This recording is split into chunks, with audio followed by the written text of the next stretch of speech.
What's up, man? Hey, what's up? So, I'm just really grateful to see more of you guys here. Thank you. Yeah, Appreciate it. I saw somebody else who had some pretty wild takes up there in the plaza last week, but yeah, that's a different story. Anyway, I wanted to talk about something that happened before what happened to Charlie Kirk, which I think is kind of a graver issue, to be honest. It's because you've heard about what happened in Colorado, was it? Or School shooting? Yeah, the school shooting. Yeah, I'm somebody that went to a private Catholic school in middle school, and yeah, it's just the thought of that happening to me or any of my friends hurt me really deeply, and the rest of my family. So I just wanted to ask, do you guys think that there's anything we could have done to prevent that? Or Is this the one any where way it's a to- transgender shooter? Yeah, it's just, but nothing about transgenders, just school shooters in general. Is there any kind of like legislation that we could put in to ensure the safety of the minors? Well, we've got to change the culture. The number one way is to change the culture Right. and get it out of people's heads that when you're mad, you take it out on children in school. The other thing is like mental health needs to be fixed up. And part of that is not teaching transgender people who are mentally ill. You know, they always say they're not mentally ill, right? Okay, well, they kill themselves constantly, and that's your primary argument. Obviously, they're mentally ill. Mentally stable people don't kill themselves. So, how about we start by not teaching mentally ill people that their mental illness is correct? If somebody was, bulimic or anorexic, and I was a doctor, I wouldn't give them a dietary plan and tell them to lose weight because they're fat. But the problem is, there's no way the school could have introduced any of those ideas to the shooter. The government has to introduce those. That's solutions. exactly my point. The government needs to do something. Or cultural leaders as well. Number one thing is you got to change the culture. Yeah, that's true about the culture. Reject it, right? Because at the end of the day, the reason why we're talking about transgender shooters is because when they go to the schools and they shoot up Catholic schools, they're doing that for a reason. They're targeting Catholic schools for a reason. They are under the impression that Catholics or religious groups are suppressing their ability to exist in America.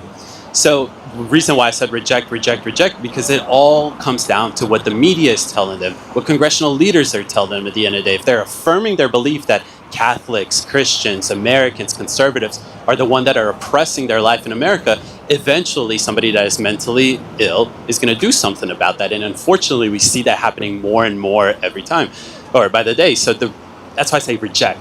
Every chance that you have to reject. Government, I agree with you. There needs to be a solution for this, but we can start off by rejecting all of this. Do you have any ideas for the government, though? Mine's a little... Go ahead. Put doctors who give like gender affirming care to people. What about the they lose their school? medical licenses. Number one, first of all. Because there is one fiscal policy, the left keeps bringing it up, that they think could end all of this. Can you guess what it is? Gun control. Oh yeah. No, it doesn't work, right? Yeah, of course. But I heard there was also a counter argument to that from our side, the right side. Yeah, there is a counter argument to that. It's that the only thing they want to ban is rifles. You don't ever hear them talking about banning anything else, even though the primary weapon for a mass shooting is a handgun. And furthermore, rifles are the smallest category of homicides that exist. Look at Table 8 of the FBI's Universal Crime Reporting Database. Rifles account for the least homicide of any weapon. Okay, you're more likely to be kicked to death. You're more likely to be hit with a blunt object and killed. You're more likely to be stabbed to death. By 4 times over, you're more likely to be stabbed. Right. So why would our solution to gun violence be, let's ban the least common weapon used to kill people? And furthermore, that's all rifles, including bolt-action single-fire hunting rifles. Right. That number, that homicide figure, I think it's like 230 per year. It includes single-fire bolt-action hunting rifles, which would mean that AR-15s are an even smaller share of that number, right? In some years, you're more likely to be struck by lightning than you are to be shot and killed by a rifle, especially in AR-15s. Know the media loves to lie about ARs. I know about all that, but when you look at Europe, though, it's just they don't have any kind of gun laws at all because they're not allowed anywhere. Yeah, you're just doing a lot of stuff like this. So, what exactly is? Do you think that could work for us the same way it worked for them? No. Well, first of all, if the United States government comes and tries to take our guns, I guarantee you, and I'm not even calling for this, I'm just stating it as a fact. Every rifle collector, every gun collector who comes to people's houses and tries to take their guns is going to either be staring down the barrel of the thing they're coming to take, or they're going to be killed. Guarantee it. Right? If they try to take the guns by force, I guarantee it'll start a civil war. There is no chance in hell that you ban firearms blanketly in this country without a civil war that will undoubtedly be won by the people. Because I guarantee you the military, right? First of all, you try to ban guns, the military is not going to be down with that. Oh, yeah. They are going to, and their oath is sworn to the Constitution of the United States. Immediately they're going to side with the people and take the government down. And you still don't really solve the problem, because at the end of the day, the person who was going to go commit that action is still there. So just because a gun isn't available for them to obtain legally doesn't mean that they're going to stop wanting to. Illegally, Yeah, exactly. Contraband, yeah. So I think the question you were asking, which I have a hard time answering myself always, is what can the schools do? What measures can the schools do to prevent this individuals from happening? Do you guys? Yeah, I have a really good solution. So there are however many doors inside the school that you want, but all of them only open from the inside. There is one entrance. At that entrance, there is a metal detector that everybody has to walk through. Or now they even have these machines. I see them a lot at events where it detects specifically guns. It's not a metal detector, right? So it's not going to go off because of your keys. It's specifically looking for firearms, and it's some like really advanced. I don't know what it is, right? So you put one of those at the doorway to every school, and you're safe, right? You can no longer enter the building with a gun. If you do enter the building with a gun, the entire building goes into lockdown.